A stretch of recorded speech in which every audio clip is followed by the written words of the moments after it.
Hello student, hi, this is Palvi and I hope you are well at your home. So let's start the lecture 4 of the consumer equilibrium. So your question number 6 is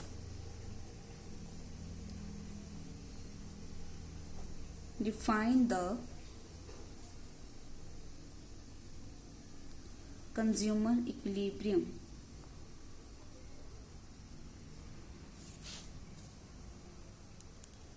With the help of utility analysis in one commodity case.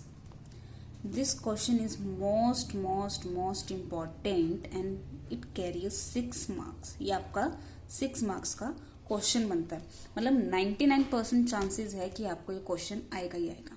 Define the consumer equilibrium with the help of utility analysis in the case of one commodity case. ठीक है, तो वो question कहता है कि आपने ये बताओ कि कंज्यूमर इक्विलिब्रियम कहाँ पर होता है. ठीक है, मतलब कंज्यूमर को मैक्सिमम सेटिस्फेक्शन कहाँ पर मिलती है, किसकी हेल्प से बताना है, यूटिलिटी एनालिसिस के हेल्प से, मतलब वही कार्डिनल नंबर की हेल्प से बताना है, टीओ और एमयू की हेल्प से बताना है. अगर कंज्यूमर सिर्फ क्या खाता है, एक ही कमोडिटी खाता है, अगर कंज्यूमर एक ही कमोडिटी कंटिन्यूसली खाता है, उस केस में बताओ कि उसको कहाँ पर मैक्सिमम सेटिस्फेक्शन होती है. ठीक है, तो हम इसको अटेम्प्ट कैसे करेंगे. अब आपको बेसिक तो समझ में आ ही होंगे. ठीक है, क्या कंज्यूमर इक्विलिब्रियम क्या होता है, टीयू क्या होता है, एमयू क्या होता है, उसका लॉ क्या है, रिलेशन क्या है, तो ये आंसर आपको समझ में आना बहुत इजी हो जाएगा.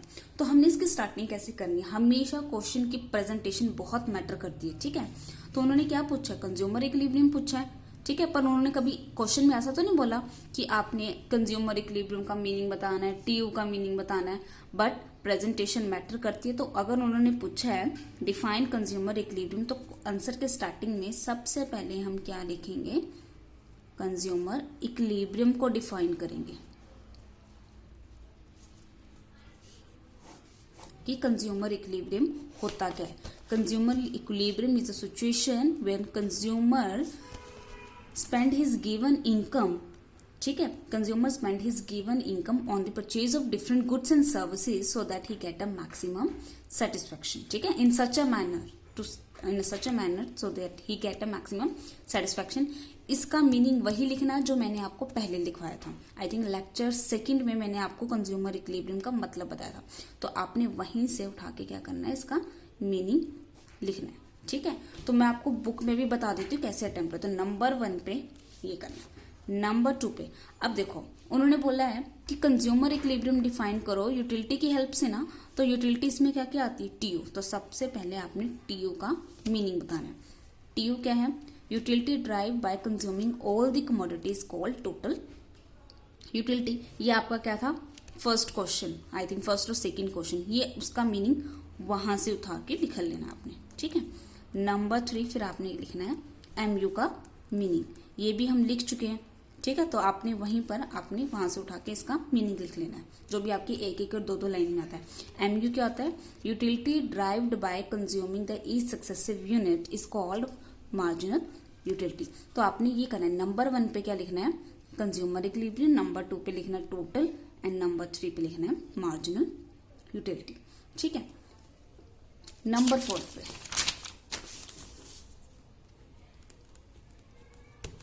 नंबर 4 पे आपने बताना है. अब मैंने आपको क्या बोला, वन कमोडिटी केस, तो आप लिखोगे consumer equilibrium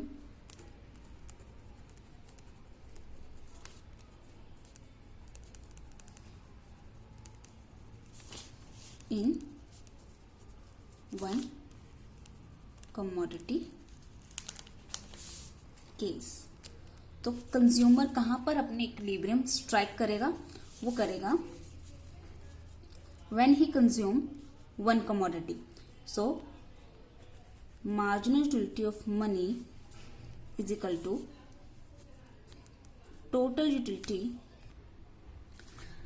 Marginal utility of money is equal to marginal utility of margin utility of commodity x upon price of commodity x. तो ये आपका फॉर्मूला है, जब हम एक डाटा करेंगे उस डाटा में ये फॉर्मूला हम अप्लाई करेंगे, ठीक है। जहां पर ये स्ट्राइक होगा, जहां पर ये इक्वल आएगा, वहां पर क्या होगा, कंज्यूमर इक्विलिब्रियम पे होगा। तो ये याद कर लेना, margin utility of money is equal to margin utility of commodity X, मतलब हम एक ही कमोडिटी खा रहे हैं, वो कमोडिटी कौन सी है, x, upon price of the commodity x. तो मैं यहां पर लिख देती हूँ MUM स्टैंड फॉर, ये वैसे मैं लिखवाने वाली थी, चलो लिख देती हूँ, मार्जिनल यूटिलिटी ऑफ मनी। अब इसका मतलब भी मैं आपको बताऊंगी।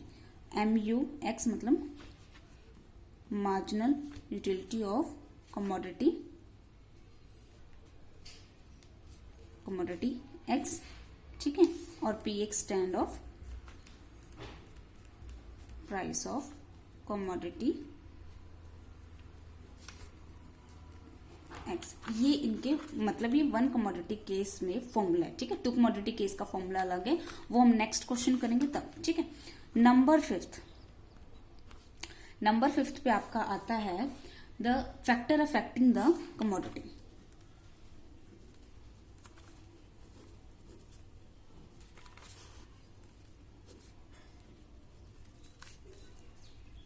अच्छा, जब आप मार्केट में जाते हो तो आपको कौन से फैक्टर अफेक्ट करते हैं? जब भी आप कोई कमोडिटी परचेज करने जाते हो तो आपको कौन से फैक्टर अफेक्ट करते हैं? आप परचेज करने से पहले क्या सोचते हो? तो उसको 3 फैक्टर अफेक्ट करते हैं। नंबर 1 है उसका प्राइस। कभी भी कोई कमोडिटी परचेज करोगे तो सबसे पहले उसका क्या पूछोगे आप? प्राइस पूछोगे। तो फर्स्ट फैक्टर अफेक्ट करता है प्राइस ऑफ द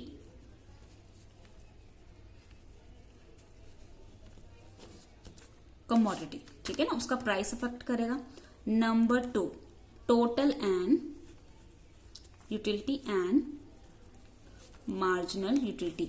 अगर आपको मान लो कि आपको बहुत भूख लगी है, ठीक है, आपके पास 10 रुपए का नोट है, वही, ठीक है, रिसोर्स कितना आपके पास? सिर्फ 10 रुपए है। तो आप कौन सी कमोडिटी खाओगे? वही कमोडिटी खाओगे ना जो आपकी भूख को, जो आपकी हंगर को सेटिस्फाई कर सके। तो वो बहुत मैटर करता है कि आप अपनी जो मनी है एज अ रैशनल कंज्यूमर वही स्पेंड करोगे जहां पर आपको टोटल और मार्जिनल यूटिलिटी सबसे ज्यादा मिलती है, ठीक है। देन थर्ड कमोडिटी अफेक्ट करती है marginal utility of money.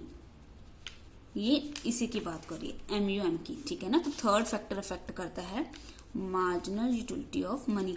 And what do you mean by marginal utility of money? It is worth of ए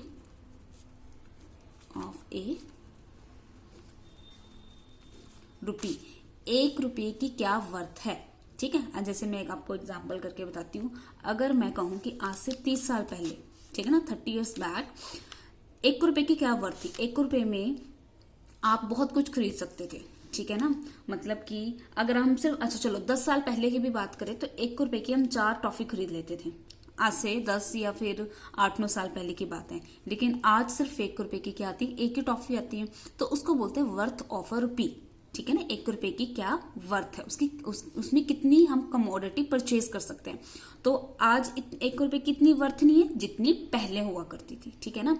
तो आपके कमोडिटी के 3 फैक्टर अफेक्ट करते हैं। एक तो उस कमोडिटी का प्राइस, एक उसकी मार्जिनल टोटल यूटिलिटी, एंड एक है marginal utility of money. And 6th point आपने क्या करना है? 6th पॉइंट में आपने बनाना है डाटा, ठीक है। तो आप जब डाटा बनाओगे तो यहां तक के जो मैं आंसर है, एक इसके बाद डाटा बनाना और डायग्राम बनाना है, दैट्स इट। और बहुत इजी है, ठीक है। सो डाटा में जब आप बनाओगे तो उसका अटेम्प्ट कैसे करना है? क्योंकि हमने वो फॉर्मूला, जो ये फॉर्मूला लिखा, हमने ये फॉर्मूला भी तो अप्लाई करना है, तो हमें एक क्वेश्चन बनाना पड़ेगा। तो late price of the commodities 4 rupees, ठीक है। Marginal utility of money is 4 यूटाइल, और ये हमेशा क्या रहेगी? ऐसी ही रहेगी, ठीक है ना, ऑलवेज कांस्टेंट। इसको आप चेंज नहीं कर सकते, ठीक है ना। आपने यही एग्जांपल एक लर्न करना है। It means margin utility of money की क्या वर्थ है? 4 यूटाइल की। अगर आप 1 रुपया खर्च करते हो तो आपको 4 यूटाइल की क्या मिलती है? सेटिस्फेक्शन मिलती है। ये आपकी वर्थ है 1 रुपए की, ठीक है। प्राइस कितनी है? तो देखो 1 रुपए की वर्थ कितनी? 4 यूटाइल। तो 4 रुपए की कितनी हुई? 16 होनी चाहिए ना। तो हम यही फॉर्मूला अप्लाई करेंगे। तो डाटा है आपका, आपने कमोडिटी यूनिट्स कितनी कंज्यूम करी, लेट्स सपोज 1 2 3 4 5 6, बहुत 6 कमोडिटी कंज्यूम करी, ठीक है। और आपको उससे मार्जिनल यूटिलिटी कितनी मिली। अब मैं आपको टोटल यूटिलिटी नहीं, हम सीधा क्या बनाएंगे, मार्जिनल यूटिलिटी बनाएंगे, क्योंकि हमें फॉर्मूले में सिर्फ क्या चाहिए, ये 4 लिख लिया मैंने, MU चाहिए और PX भी हमारे पास गिवन है 4। तो और हमें पता है कि MU हमेशा हमारा क्या करेगा, डिक्लाइन करेगा, तो हमने डिक्लाइन ही करना है। एक कमोडिटी खाने पर आपको 20 की सेटिस्फेक्शन मिली, दूसरी कमोडिटी खाने पर आपको सेटिस्फेक्शन मिली सिर्फ 18 से, तो डिक्लाइन हुई है ना। थर्ड कमोडिटी खाने पर आपको 16 की सेटिस्फेक्शन मिली, फोर्थ कमोडिटी खाने पर आपको मिली 10 की सेटिस्फेक्शन, एंड फिफ्थ कमोडिटी खाने पर आपको मिली 0 की सेटिस्फेक्शन, एंड सिक्स्थ कमोडिटी जबरदस्ती खाई तो आपने वॉमिट कर दी, कितने की सेटिस्फेक्शन मिली। तो ये एक तरीके से आपका एक क्वेश्चन है, ठीक है। अब आपने इसको क्या करना है, सॉल्व करना है। सॉल्व में आपने ये फॉर्मूला दिखाना है जो भी ऊपर लिखा है 4th नंबर पॉइंट पे। तो अब आपको निकालना है MUM का फॉर्मूला देखो क्या है formula, MUX upon PX upon is equal to MUM। ये आपका क्या आना चाहिए, इक्वल। इसका मतलब आपने ये दिखाना है कि 1 रुपया खर्च करने पर आपको कितने की सेटिस्फेक्शन मिलनी चाहिए, 4 यूटाइल की, वर्थ ऑफ रुपये कितनी, 4 यूटाइल, और आप कितने रुपए खर्च कर रहे हो, 4। अब देखो 20 आपने फर्स्ट कमोडिटी खाई तो आपको कितने की सेटिस्फेक्शन मिल रही है, 20 की, और प्राइस ऑफ द कमोडिटी कितना है, 4, तो आपको कितने की सेटिस्फेक्शन मिली, आपको मिली 5 की सेटिस्फेक्शन।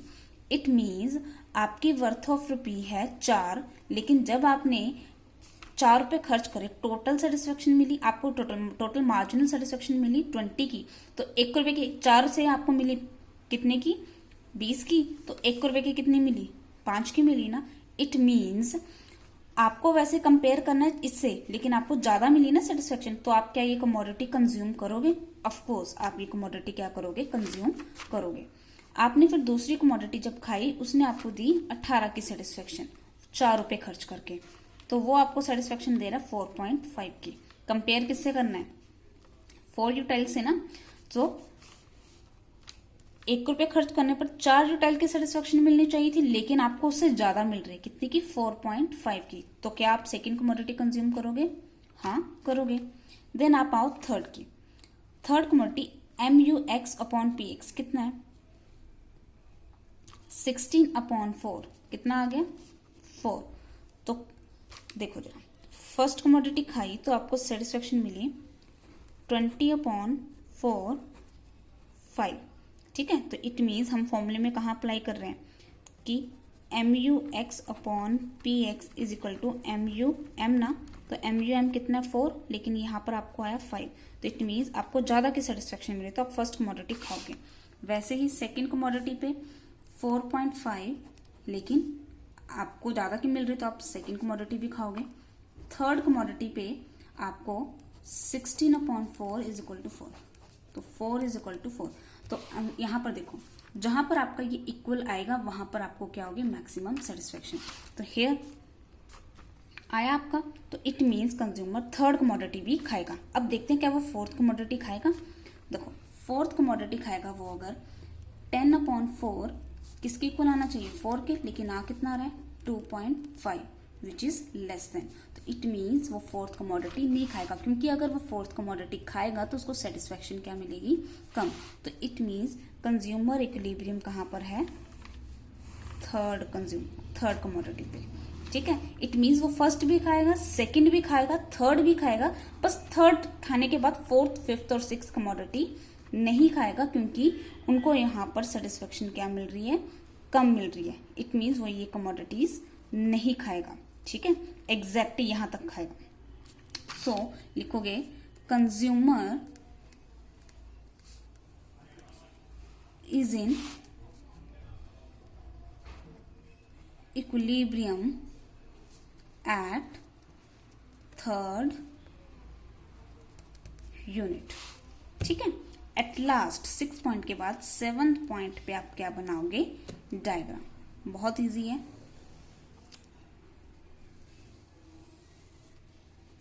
एक्स एक्सिस, ये है आपका वाई एक्सिस 0, ये है आपकी कमोडिटी, ठीक है, और ये है आपका मार्जिनल यूटिलिटी ऑफ मनी। सो ये है 1 2 3 4 5। तो आपने क्या करना है, ये लाइन ड्रॉ करनी है, ठीक है, और एक यहाँ पर। तो इट मीन्स कि वो ये क्या 1 2 3 वो थर्ड कमोडिटी पे खाएगा, और यहाँ पर थर्ड कमोडिटी यहाँ तक खाएगा, और इसको यहाँ पर इसको क्या मिलेगी, सरप्लस पे। दैट मीन्स उसका ये क्या आ रहा है 4.5 एंड दिस। तो इट मीन्स फर्स्ट कमोडिटी खाएगा तो उसको कम सेटिस्फेक्शन मिल रही है, फर्स्ट कमोडिटी खाएगा तो उसको 5 की सेटिस्फेक्शन मिल रही है, सेकंड कमोडिटी खाएगा तो उसको इतनी की सेटिस्फेक्शन मिलेगी, थर्ड कमोडिटी 4 पे तो वो दिस फोर्थ फिफ्थ कमोडिटी नहीं खाएगा। दैट मीन्स यहाँ पर वो क्या है सरप्लस पे, यहाँ पर वो क्या है कंज्यूमर